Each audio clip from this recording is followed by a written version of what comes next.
2024 Give for Good live stream, live from Louisville Center Field. All right, Harrison. Well, it's 2 p.m. here in Louisville. My name is Chris Jubb, the Giving Day guy. We are live from Louisville Slugger Field after a lovely lunch break, just feeling so much better. Harrison, welcome to the live stream stage. Thank you. Happy to be here. So who are you? What do you do at CFL? I'm the Director of Strategic Initiatives at the Community Foundation, so helping us to measure our impact and create data and policy advocacy that supports our community. So I'm excited to do that and excited for the next hour to get to chat with some folks who are raising money to support their organizations for Give for Good. That's what it's all about today. And he's going to update his resume this afternoon with live stream host. This is Harrison's first hour of hosting, and everyone keeps saying Harrison is a natural. He's going to do amazing. So I'm stoked for this hour, and I'm going to hand it over to you, Harrison. Let you take it away with our first group. Sure. Well, thanks for setting the expectations high. Anything I can do. So for the next few minutes, we have Keith and Julie with Louisville Visual Art here with us. So I would like to turn it over to you all to introduce your all's selves and tell us a little bit about Louisville Visual Art and what you all do. I think you're doing a great job, Harrison. Thanks. Well, I'm Keith Waits. I'm the operations manager at LVA, and I've been there for several years.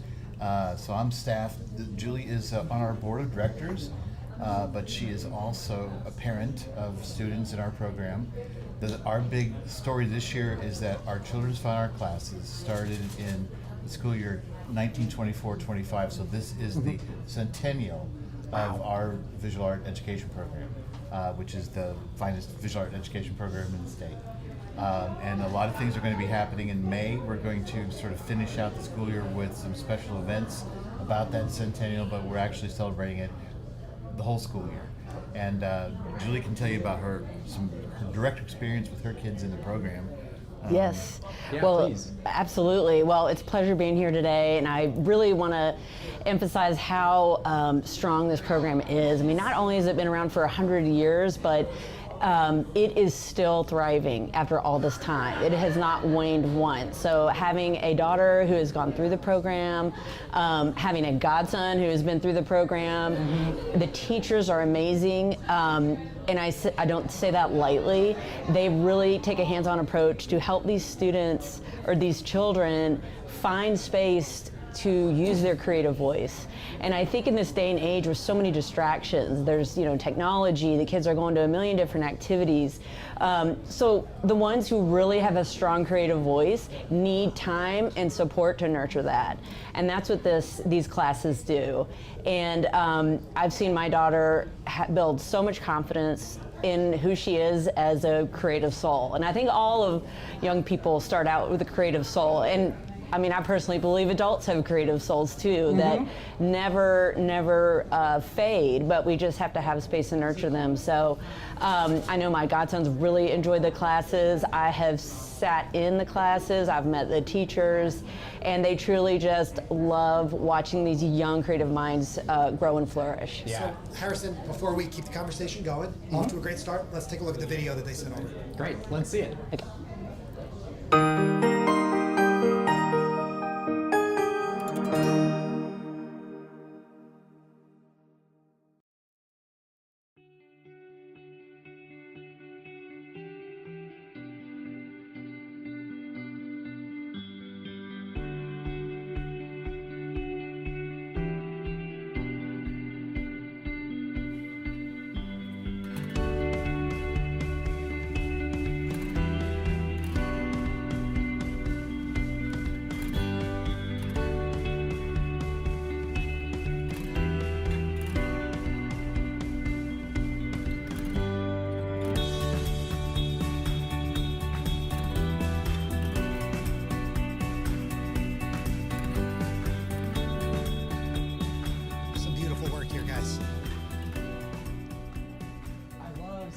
Quotes from the kids. I was about to start tearing up. I while I was know, reading right? that. I mean, it's so important, for them to grow. Like as people have more and more information at their fingertips, being able to experience creativity and critical thinking and all of the things that comes with that is so important.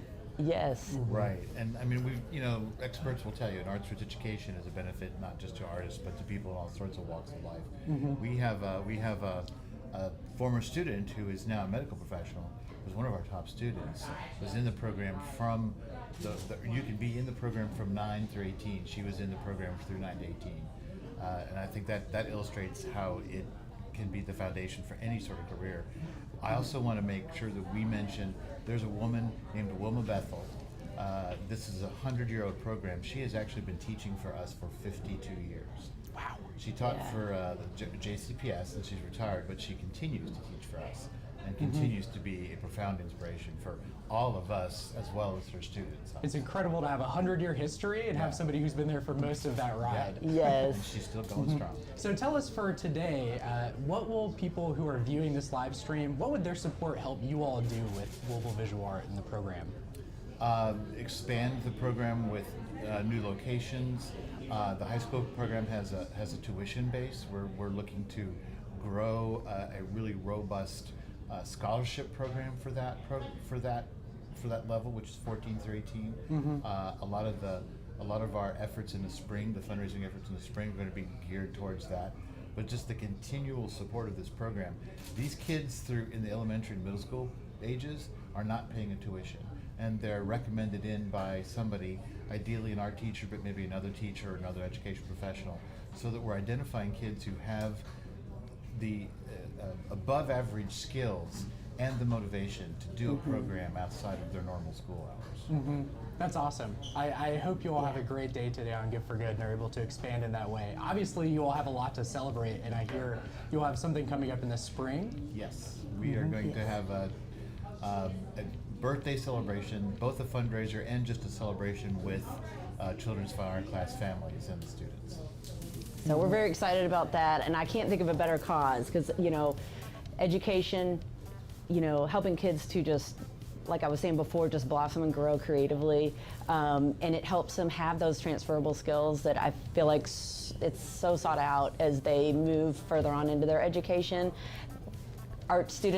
Young art students are really great observers, like Keith was saying. They can go to medical school and have look at, parts of the body with a whole new eye, just makes them sharper. And the critical thinking skills that they gain through these art classes are absolutely amazing. So I think it's, something that parents can look at for not just currently, but down the road, future success for their kids, so. Well, Julie and Keith, thank you guys so much for coming down. Thanks for being here, and we want to wish you the very best of luck. And happy birthday, 100 years. Thank you so much. It's a pleasure. Very Thank you all. worthy of celebration. This is the 11th Annual Gift for Good Louisville live. Back with Harrison in just 60 seconds. Don't go anywhere.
Harrison, we're back.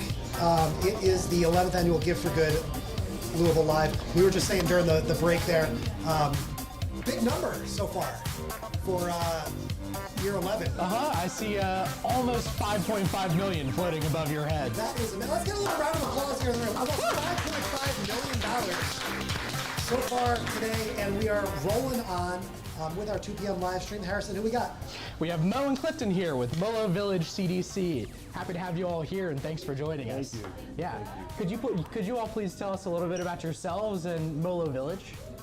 Yeah, my name is Botanical, and I'm a Grand Fund Coordinator with Molo Village. We are at the Russell neighborhood, and we are a CDC, and we operate under 5 villages, focusing on our elders, people that need to be reformed, the children. We do an after-school program, and we also focus on healthy living, making sure that people, because we are in a food desert, that they have food and they have healthcare through us and all resources.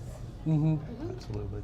And I'm Clifton, and I'm one of the board members of Molo Village, serving on the programs committee.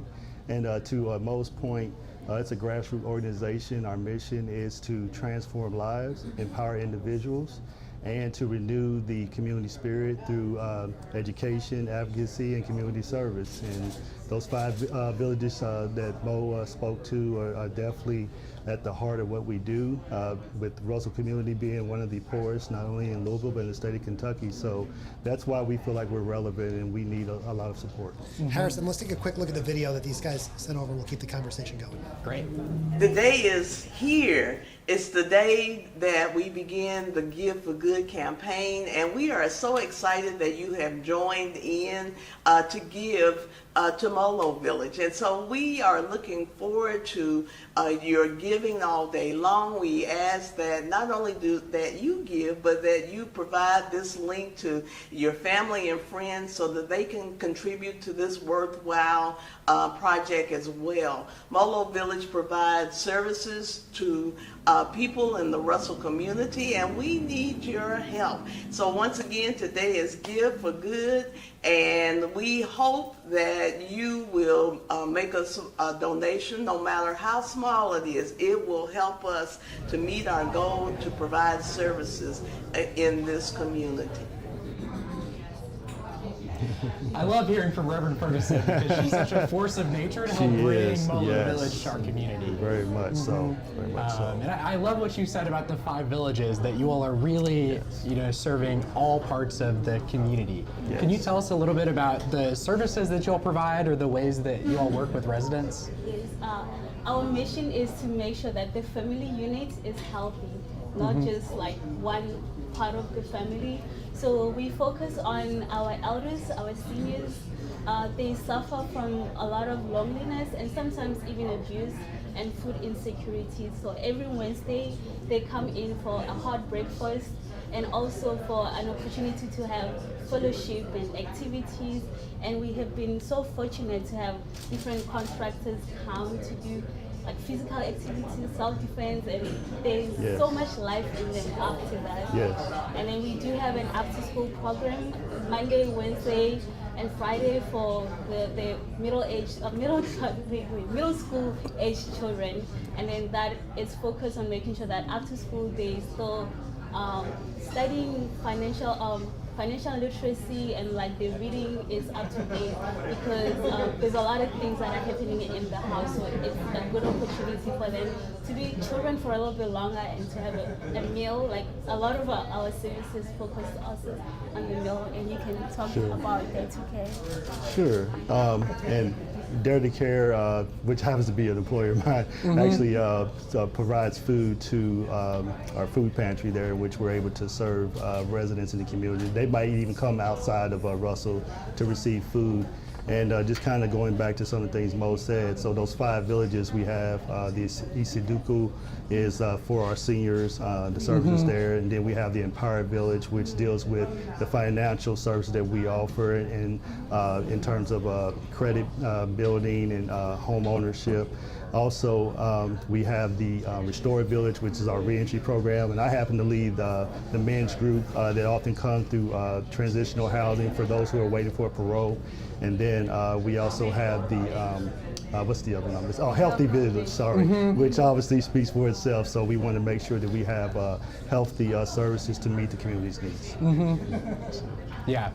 I love the way and the recognition that, right, our community is only as strong as the weakest link, or the folks who are most in need of support. And I think you all are such a great example of how to work with folks on that. So for folks who are watching, what will their support today help you all do? We run on donation to be able to provide all the services and to run all the 5 villages. So when you give today, you are making sure like a whole family in the Russell neighborhood is able to receive services. And our focus is to make sure that people have lives full of dignity. So every dollar that you are giving to us is to make sure that they remember that yes, they might be in a situation that they impoverished, but it's temporary, and there's people that care for them.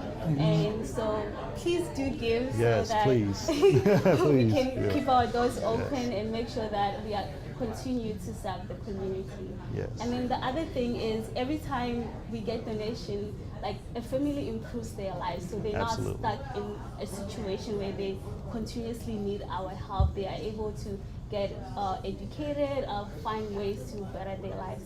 So you are directly changing people's lives by doing Yes. that. Yeah. Yes. Thank you for everything you do and the Thank you. comprehensive way that you all work with folks. And I wish you all the best of luck today Thank and you. getting all of the support that you all need to do such important work. Thank you. Thank you. Thanks for all. coming, Thank guys. you. Nice to meet you. Thank you. Back in 60. Don't go anywhere. Give for Good Louisville 2024 Thank you. live.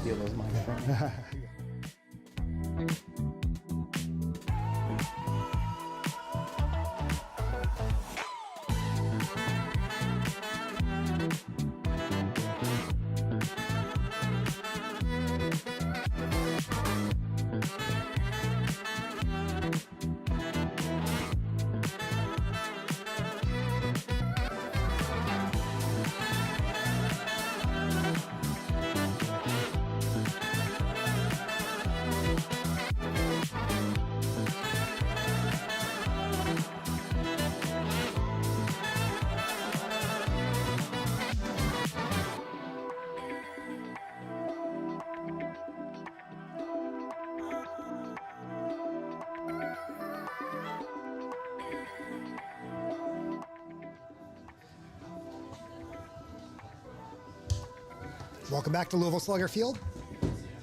I'm Chris Strubb, the Giving Day guy. We are rocking and rolling here, Harrison. Who we got next? All right, we have some folks from the Frank Weaver Foundation with us today. Good afternoon. Good afternoon. How are you all? I'm well. Good. Good, good. Could you all tell us a little bit about yourselves and the Frank Weaver Foundation? Well, I'll let you do that. It's so first of all, we have to make sure we act right, and part of it is Frank Weaver was like a dad to both of us. Like we grew up in the community with him. We knew him from, as you know, all coming up. He was always there, and he was one of those exceptional people. You know, there's always someone in the community. You don't know what it is, but there's something about him different. We know the respect that he got and how other people treated him. And even though I don't know about you, but I didn't know he was a Tuskegee Airman for a long time. Well, he's a relative of mine, so I did know, but yet, yeah, we didn't talk about it. It didn't come out. Yeah, it wasn't like he bragged about the things that he did, and he did a lot of amazing things. But you almost would have to pull it out of him, because when you saw him, he was encouraging people. He was working. He was doing something, and that was like the part of his legacy was just this person who was almost bigger than life. And the more that you pour back the pages, it was just amazing all the things he had done and he had seen. Yeah, I was reading a little bit about Frank today. A Tuskegee Airman, an incredible citizen and neighbor of the Newburgh community. He sounds like the kind of person who makes the community the kind of place that you want to live in, and a wonderful father and a grandfather. He helped me start my business at a daycare next door to where he lived. My grandparents lived next door, and he helped me start that. And same here. He encouraged me about going into business. He encouraged me about giving back. He always shared with me. He had a saying, and anybody who knew him knew that sooner or later he was going to get this saying. He would tell you, "Do the right thing." You know, like Brother Brady, do the right thing. Do the right thing. Yeah, and like whenever something comes up, like whether it's politics or whatever.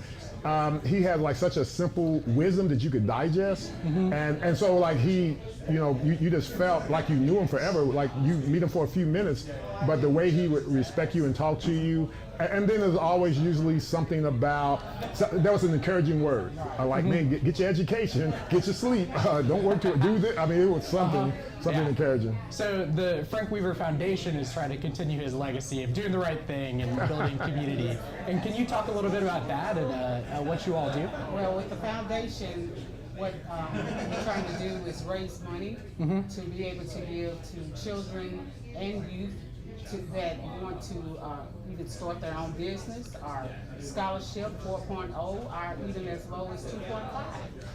Anyone, they can get a scholarship if they come to it and sign up for it. they can get a scholarship. So that's what we're trying to do it for all types of children, not just any particular child, but Great. anyone. I was just going to add, too, the unique thing that I think about the Frank Weaver Foundation is trying to emulate him was his reach, right? So, there's a lot of things out there, and I hope that, man, we break all kind of records today with the Give for Good, and man, such an awesome event that the Community Foundation puts on. And I think that in its initial development of the Give for Good idea, I think even though they didn't know him, Frank Weaver was at the heart of that. Being a former board member on the Community Foundation and being part of the initial group that developed the Give for Good, I remember talking about how do we reach out and help, especially those who've been left behind, disparaged, whatever. How do you make sure that you support all these wonderful entities and associations, these nonprofits that are doing so much good? How do we really give them a platform? And so I want to give the kudos to the Community Foundation because it's made possible for Frank Weaver Foundation, right? Here's this foundation before it was a foundation who would reach out where he would say, Brother Braisley, Sister Shanklin, like, can we get a couple of dollars together? Because we know a child. And we were like, well, sure. Or he'd say, hey, I need you to go over. We need to take some food. So he was doing this before there was a foundation. And he would call us. We were like his kids. And that's why we cut up. But we were like his kids. He would call us. I wasn't supposed to say that, wasn't I? But he knew he could call. And he has a whole bunch of them. And you never felt offended. You never felt out of place. You knew where it was coming from, and you got this sense of responsibility. Like, yes, I'm supposed to help. I'm supposed to give back. And so I think one of the unique things is not just looking for kids to further themselves. Is really trying to connect. So if you know his daughter, if you know some of the other members of the foundation, it's more than just saying, hey, we got some money to go to school, or we got some money to help you out. It's more like what he would do is put his arms around you, care for you, help you, encourage you being the big thing, like you can make it, don't worry, like tell us how we can help. And that's the legacy that he's left behind. Yeah, I mean, that investment can come in the form of a scholarship, support with a business, but it's so important that it also comes in the form of support and love and kindness. And it's wonderful that you are able to carry on his legacy so that even though he's not with us here on earth anymore, he is in spirit. We got to do the right thing. Do the right thing. I love that. Yes, sir. I wish you all the best of luck today. I hope that it goes well for you all, and that Give for Good is a helpful platform to help continue on Frank's legacy. Thank you. It's an awesome platform. I just want to say one thing too. I hope and pray that everyone is motivated to find somebody, some company, something to give to. This is an awesome effort by the Community Foundation, and man, you guys deserve all kind of kudos. So thank you. Absolutely. Thank you. Thank you. Much appreciated. Before this, I used to get to the Wesley house, but now I get to the front. Thank you so much. You weren't supposed to say that either. They're going to be coming looking for you. Thank you, guys. We got that on recording. We need some editing going on. Thanks, guys.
Give for Good Louisville 2024 is made possible through the support of our community partners.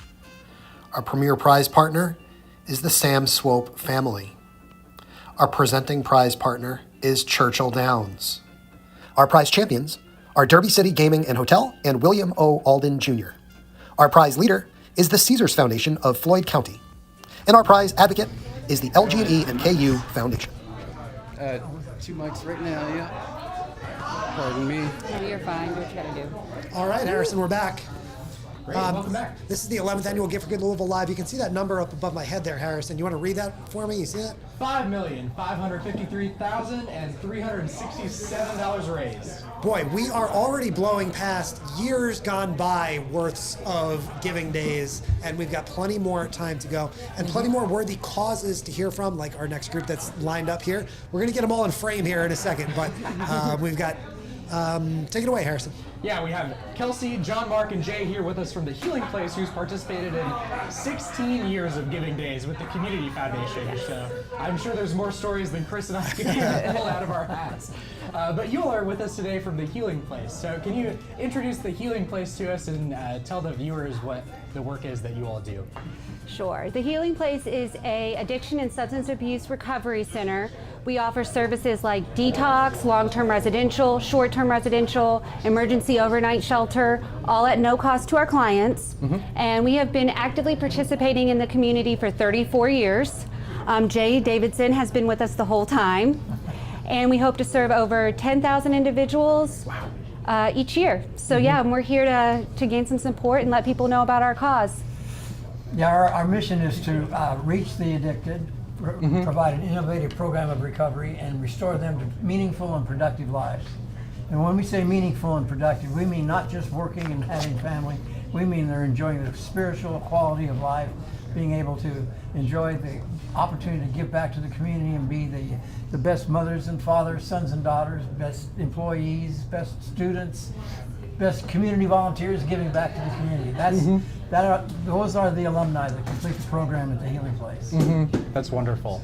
I actually had a professor in college. He was a professor of religion, and he had overseen a homeless shelter here in Louisville. And through a class that I took with him, I actually just spent one night at the Healing Place as part of a class. Wow.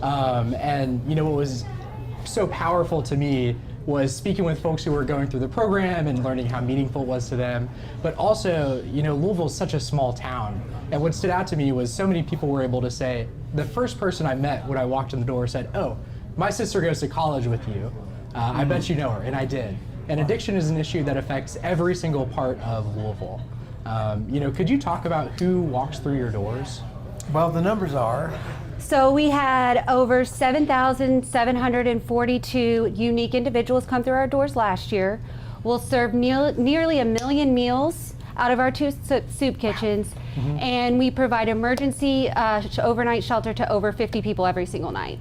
So I don't think that you can be out in Louisville and not come across us. The thing with the Healing Place is oftentimes people don't know that we are there until they need us. And we really want people to know so that if they have a friend or a family member that needs some additional support, even if it's just to come onto campus and go to a meeting, that we're here, we're available 24/7, 365, and we'll welcome you with love and compassion. And the important fact is that addiction does not discriminate. Addiction affects every socioeconomic strata, every culture, everyone involved in living. And so we have a very, very low barrier. Everyone is welcome to the Healing Place. The only admission criteria to get into the Healing Place is willingness. And we'll provide all the support we can to help them on their journey. I appreciate you know, the way that you are taking an approach of not just healing people through addiction, but also all of the parts of their lives that are impacted by that. Well, we say addiction is a biological, sociological, psychological, and spiritual disease. So you really have to take the whole picture, the whole person, and you can't focus on any one part. It's all 4 parts of the healing process, and so that's what makes it so successful. When you get an alcoholic who is intelligent, creative, sensitive, focused, and driven, and can do anything they put their minds to, they just can't show up every day. But you get them in a recovery mode, on a recovery journey, and they become the overachievers in your community. Absolutely. I mean, addiction isn't who people are. It's just something that they're going through that you all can help them heal. Well, that's my frustration too, because addiction is not a drug. Addiction is behavior. And so we're always chasing a drug, but what we really need to do is talk about behavior. And the Healing Place is all about how to change behavior. equip the men and women with additional coping skills and character traits that give them an opportunity to deal with life's challenges in different ways. When they start using drugs or alcohol, they've usually only had one coping skill or character trait, and they use that for all life issues, and it doesn't work. And so they just get frustrated and angry and go out and get high. Mm-hmm. An opportunity to seek treatment can be difficult, it can be confusing, it can be scary. And the great thing about the Healing Place is we don't have to talk about money before you come in. You don't have to have everything that you need. We're going to give it to you. But we also have doctors and engineers and lawyers who go through the program, and it's peer-to-peer accountability. So when you walk through our doors, we're all equal. Everyone's treated with love and compassion from the start, but there's a high level of accountability. It is simple but not easy, as we like to say. Mm-hmm. So, Yeah, sure. our Give for Good goal is $55,000. And if you look at that, since our program is provided at no cost to the individual, we need to raise the money, and $55,000 will provide the opportunity for 30 men or women to come through our long-term program of 6 to 9 months at no cost. Mm-hmm. For 30 folks to go through the program. yep. Mm-hmm. That is living on campus, that's food, that's shelter, that's recovery services, that's anything else they need, that's navigation of the health system if we need to get them some Medicaid and get them out to other doctors. It's learning how to be a peer support and being held accountable. It's everything from beginning to end so that they can go back out and be good mothers and fathers and sons and daughters and contributing members of the Louisville community. Mm-hmm. That's wonderful. And I'd like to reach out to everyone watching this video and everyone that's watching the Give for Good Louisville campaign. I would encourage them to donate $82 in honor of my 82nd birthday today. Today. Oh, happy birthday. It's Jay's 82nd birthday, and he chose to spend it with us. Yes. Morgan, we gotta sing happy birthday. 82. 1, 2, 3. Happy birthday to you. Happy birthday to you. Happy birthday, dear Jay. Happy birthday to you. No, this is for the $82 donations. There you go. And I'd like to add, we call Jay the mayor of Recovery Town. We have a full city block for our men's campus and then 8 acres on our women's. But Jay has been with the Healing Place from day one. And he's what's made it so magical so that people like John Mark and myself can come in and continue those traditions. So we really owe a lot to this man right here. Well, thank you for all the years that you've devoted to the Healing Place. I'll be pulling $82 out of my wallet for your birthday. Thank you all for everything you do. Thank you very Thank much. you. Back in 60 seconds, guys. Thank you for coming down. Thank you. Thanks for spending your birthday with us. Thank you. That's the 3rd birthday song I've had today. Yeah. We love it.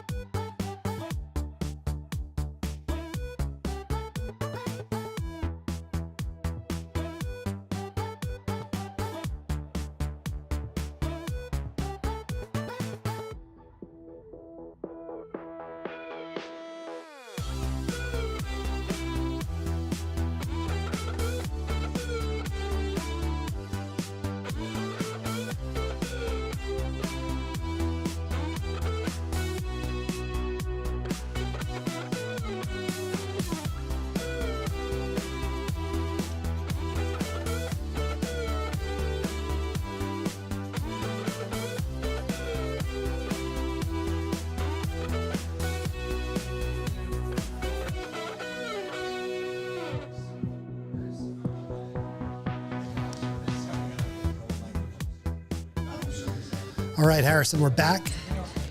It's Give for Good Louisville 2024 live. I'm going to bring everybody else's mics up again here now.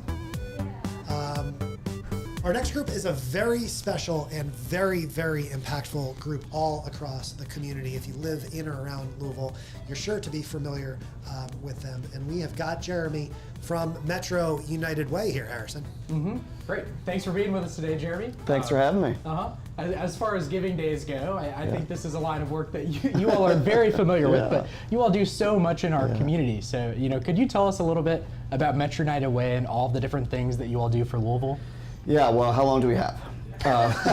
It's a lot. So we've been around about 108 years, and I love this day because it's I'm from Louisville. It's truly inspiring to see all the nonprofits on that leaderboard list and all the dollars that are being raised, all the thought that's being brought to philanthropy, and all the good that's being done in the community. And so we partner with hundreds of nonprofit partners around our 7-county region to do the work that we do. And so we certainly don't do it alone. And so we are not only are we helping to raise awareness for Metro Way on a day like today and every day, but we're cheering on all those partners that we work with. That's wonderful. Over the last couple of years, you all have kind of changed gears a little bit and reconfigured your focus for how you all tackle what you're doing in Louisville. Can you tell us a little bit about that? Yeah, it's definitely a much different model than it used to be and what people know United Way's for. And so Metro Way today is now focused on 3 pillars. That's strong households, thriving kids, and an equitable community. And so we have work and programs that we do in each one of those pillars. And so really, this day and age, what's really important to us and to really move the needle on this community is for us to get the root causes of the problems that we've been facing for years. And that takes more time, and that takes more work, and that takes more people at the table. Well, Harrison, we've got a video from Metro. You like my new hat, by the way? Oh, cool. I love that. Wow. So I'm contractually obligated by CFL to wear my Gift for Good hat, which was a gift from Molly Melia a few years ago. But for my friend Melody Murphy, anything goes, okay? So when Melody sends you a Cardinal red hat, you put it on, and I can be a Cardinals fan even. This Roll Tide fan can be a Cardinals fan for the next 5 minutes here. Colors aren't that far off. I don't know that Melody would agree with that. Let's play this video and take a look at what Metro United Way sent over. Let me fix it. Every child holds a dream waiting to unfold. Every child holds a dream waiting to unfold. Every family carries the strength to overcome. Our community yearns for a shared path to prosperity. Invest in hope. Make your contribution to a stronger, greater Louisville with Metro United Way today. Live united. Thriving kids, strong households, equitable community. I love those 3 pillars. Yeah. Could you tell us maybe just like a story or an example of something that you all are doing within one of the pillars so folks can get a real sense of what your all's work on the ground is? Well, that's what I love is the stories, right? It's real people, it's real stories, and it's real impact. And just a couple stories that I'd share would be, there was, it really starts with families and households and making sure people are stable in their homes, right? And so, if not, then there's just a lot of disruptions. And so, we have a program called United Neighborhoods that we piloted for a year in the California neighborhood, and it was very intentional. And we went in and we built those relationships, and we didn't just come in and say, here's what we think needs to be fixed, and let's just throw a bunch of money at you. We built those relationships with the community, with the neighbors, with the community leaders, with those nonprofit organizations, and we sat down and we figured it out together, and we let them lead that discussion.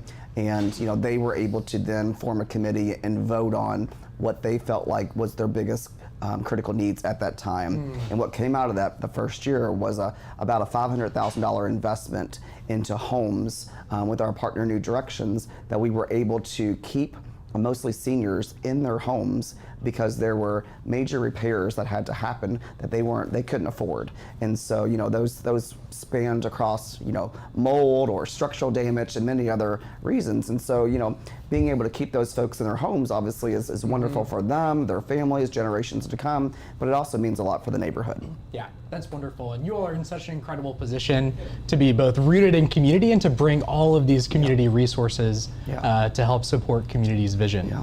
So I understand that you all have some events coming up that are ways for people to plug in and engage with you all. Could you tell us a little bit about those? Well, I'll tell you about one that's coming up, and it'll be our first kind of inaugural, hopefully, signature fundraising event going forward. It will be on October 24th.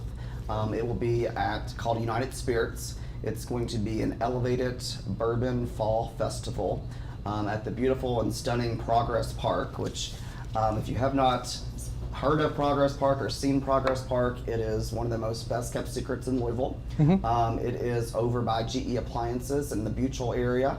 My family and myself and about 10 other families went during COVID when you couldn't do anything else.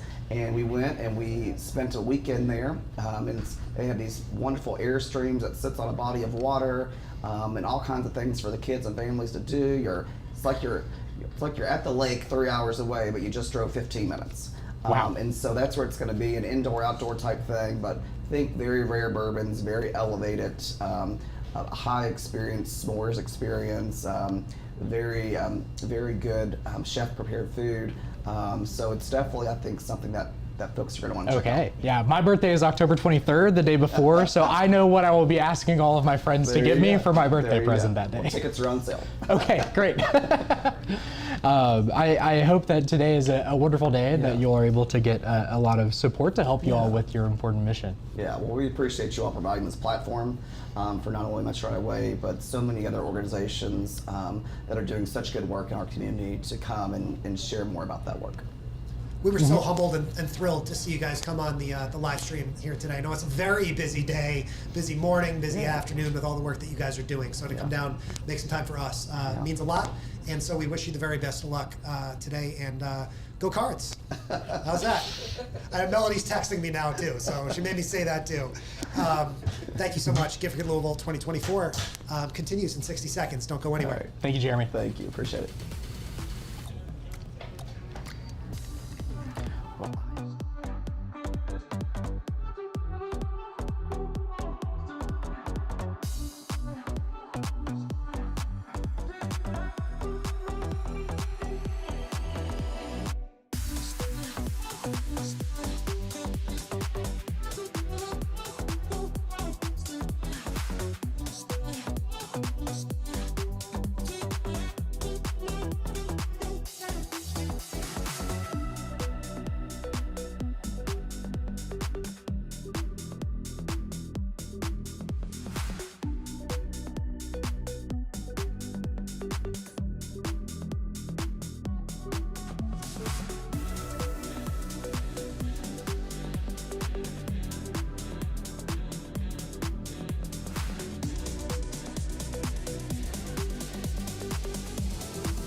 Will it fit?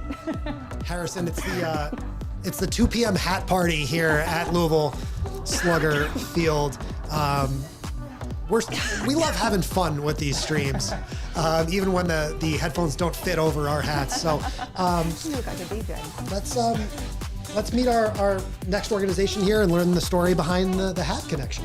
Yeah, right now I have Heather Benson, Director of Philanthropy at WHAS Crusade for Children with me. Sorry, I've got a lot of things going on with the hat on top of my head. Thanks for joining us today, Heather. Thank you for having us. Could you tell us a little bit about the Crusade for Children? Absolutely. So we are deep-rooted in the Louisville community and across Kentucky and southern Indiana. We've been around since 1954, and we're known for having the longest-running, most successful local telethon. Still happens to this day. It has raised over $217 million since 1954. So it serves a lot of children with those funds. That's incredible. I only hope that our Giving Day can one day have a track record, anything like that. Yeah.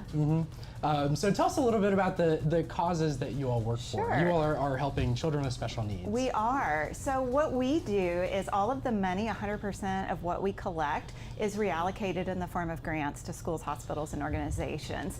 All of those programs directly serve children with special needs, anyone between birth and 21 who have a physical, medical, emotional, or mental challenge of some sort can be impacted by Crusade funds. And we do a whole gamut of funding.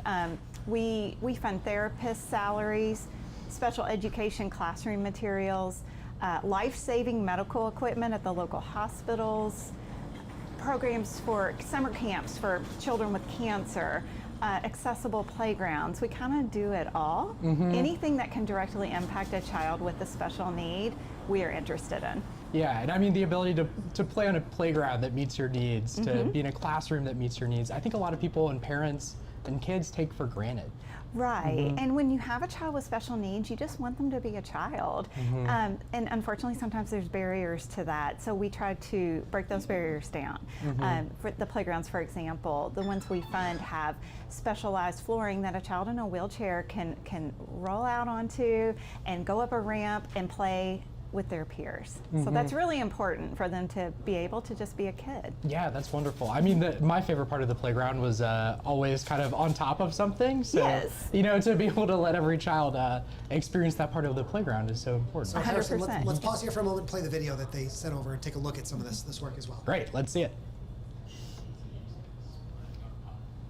Oh, this is a B-roll video, so we can actually keep talking over it. So we can talk about kind of what we're seeing here. Yeah. So this is Christopher. He goes to one of the schools in Louisville here, and we funded equipment for him to be able to communicate with his teachers. That children who can't communicate still need to communicate. So we'll fund ways around that. Hayden here is with Down syndrome of Louisville. We fund some of their programs, visually impaired preschool services, which serves young children with visual impairments and blindness. We fund their therapy salaries. Here's a hospital in Rochester, Kentucky, which is in Rockcastle, Kentucky, excuse me, which is in far eastern Kentucky.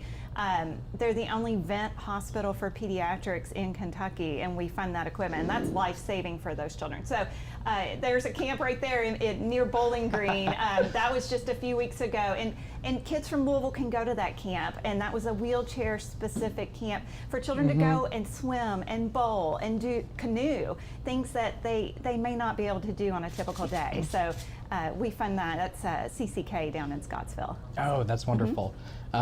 You know, and play is so important for kids to healthy development. I mean, it helps people learn how to work together, to be part of a team.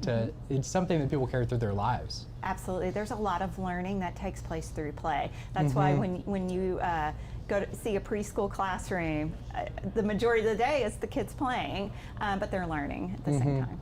So Chris and I have some fun hats on. Yes. My dad was a firefighter for 24 years, and I grew up climbing on fire trucks, so this feels kind of natural to me, but why exactly do we have these on? So if you know anything about the WHAS Crusade for Children, you know that we are synonymous with fire departments. Back many, many moons ago, fire departments started collecting on our behalf, and they raise about half of our funds every year. Wow. This past year, we raised $5.9 million. They raised half of that, so that's incredible. And you'll see them out closer to the first weekend of June, which is when our telethon is, collecting in the roadways or having events at the firehouses, or just out in the community.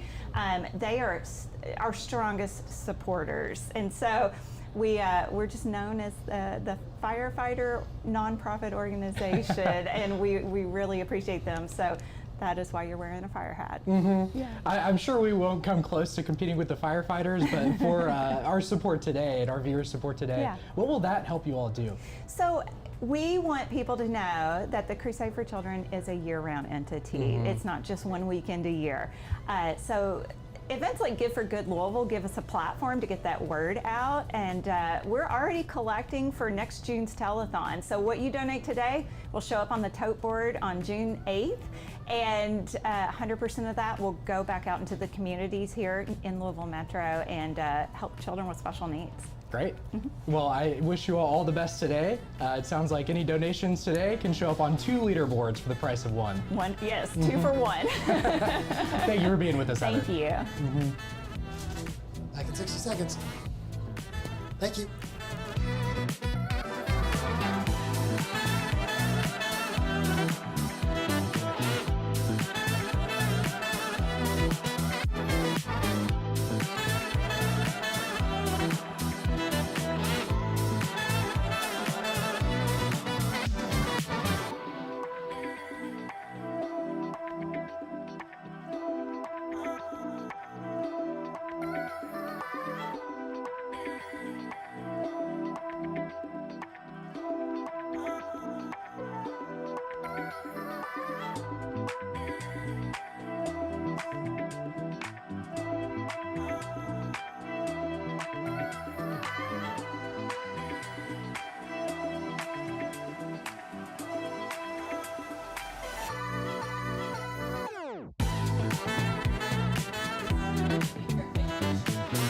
This is the 11th annual Give for Good Louisville Live.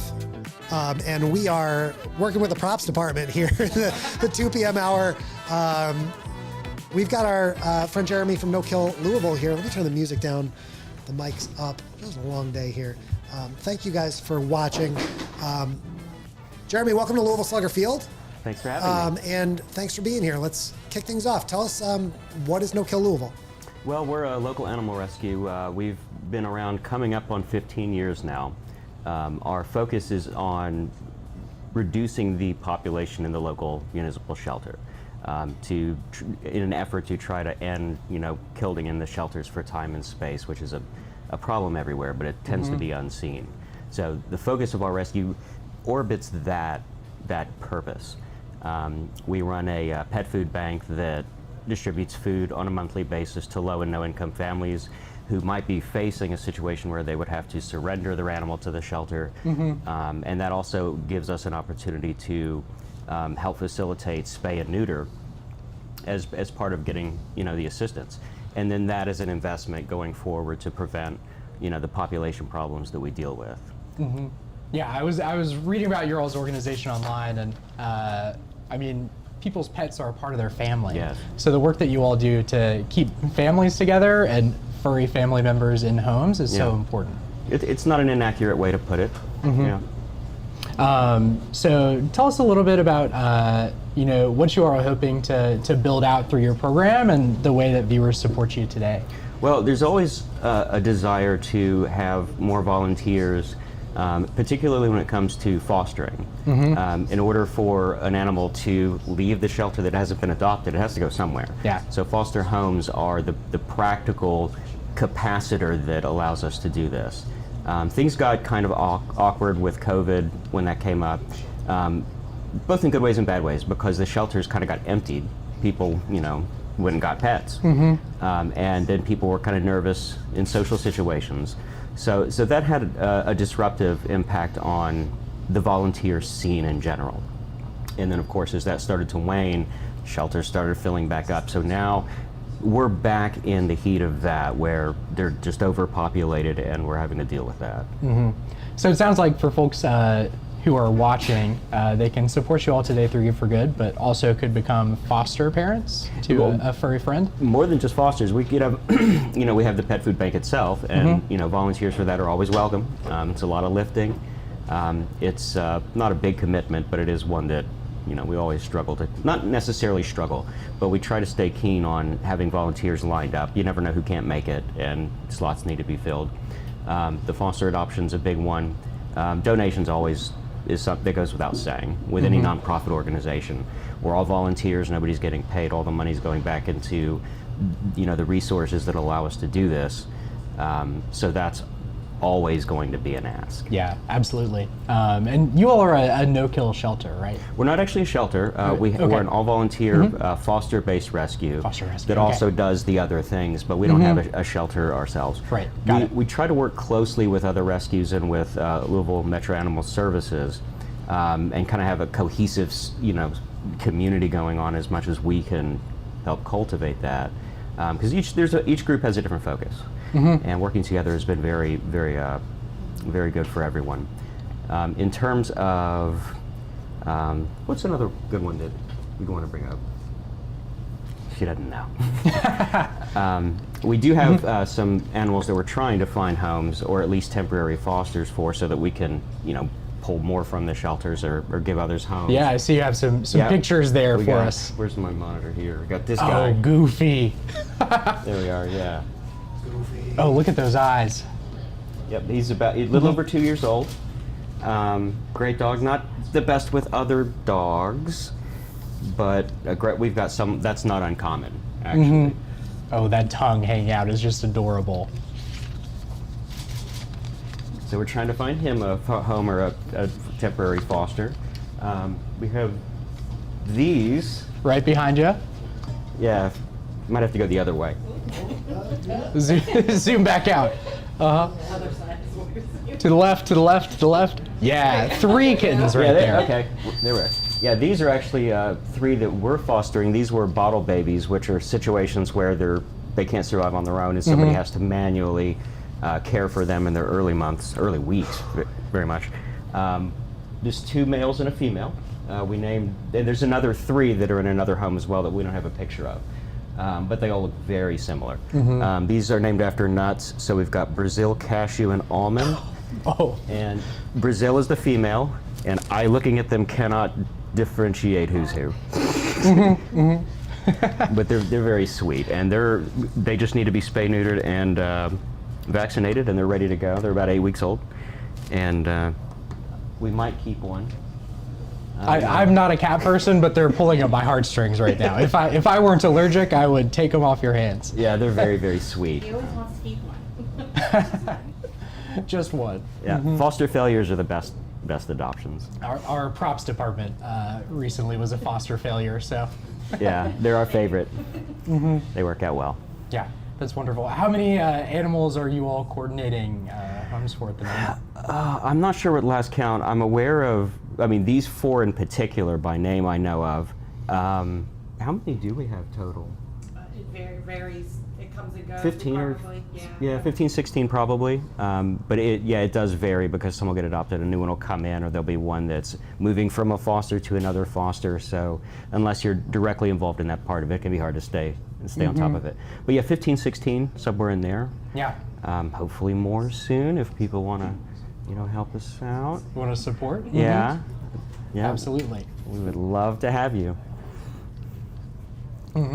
Well, I hope for the folks who are watching, you consider giving and also consider how you can become a foster parent to a furry friend. Yeah, you can come to our website, which is nokill-louisville.org. A lot of information there about the animals, volunteer opportunities, the kind of needs that we have. We have some fundraisers coming up that we're going to need another wave of volunteers for. In the winter, we do an angel tree program where we work with a number of volunteer organizations that are in rescue. And we have trees set up at businesses, well over 30 at this point every year. 75 locations? 75 angel trees. So people can pull a tag that has a particular item that a rescue needs, get it, bring it back with the tag, and then we collect all of that at the end of the program, which is the first week of January usually. And then have a distribution party where the different rescues come and get their loot. Yeah, it's very popular. We enjoy it, but it is a lot of work. I'm sure. Yeah. And that's getting ready to kick off. Okay, great. And could you say the website again? So yes, folks... it's nokill-louisville.org. Well, Jeremy, thank you for being with us here today. Thank you for having us. I wish you all the best of luck and hope that you all find some support here today on Gift for Good Louisville. I hope so. Jeremy, it's a pleasure to meet you. Thank you for coming in. We really Thank you for appreciate having it. us very much. And Harrison, that's a wrap here for, when I look at the schedule here, looks like this is Harrison's only hour of hosting. Unfortunately, I know. One and done. It's like bringing in the lefty from the bullpen here at Louisville Slugger Field, the specialist for the 7th inning. And you know well who our closer is. It is the great Ramona. It's going to be closing us out. So lucky you don't have to follow her. I'm glad that I came in before. From Southern Indiana sometimes. Absolutely. I love found out about this yesterday. We will be back live at 4 p.m. with Ramona. And let's take a look at who we've got coming up. Neighborhood House, Teach Kentucky, Crescentia Vacations, Youth Build Louisville, Orphan Care Alliance, Orchestra. We'll follow that at 5 p.m. with the Community Music Alliance, Lifehouse Maternity Home, West Louisville Women's Collaborative, Granny's Birth Initiative, Colon Cancer Prevention Project, Louisville Ballet, and Cedar Lake Foundation, Inc. Harrison, it's a heck of a lineup, man. It is. I mean, this has been a really fun day. Did you have fun in your hosting debut? I had a blast. I had a good time hosting it. I loved watching the ticker over your head go up in between every interview. Up to 5.7 million. It's been an awesome day. And Louisville, Kentuckiana, Globe, Earth, Mars, if you're watching, there's still 9 hours to go donate. Before we sign off, I'm going to invite all of you guys and everybody here in the room to come play Gift for Good Louisville trivia tonight with me, 7:30 p.m. Eastern. Well, I'll still be sitting here. And you can win one of 4 $1,000 prizes for your organization by being the quickest to get those trivia questions right. So don't miss out. But we're going to wrap up and take another break. My favorite 5-letter word, maybe it's today's Wordle. But Harrison, thanks for your good work. And Kentuckiana, thanks for your good work. $5.7+ million. Thanks to all the organizations we talked to in this hour, and we'll see you at 4. Thank you, Chris.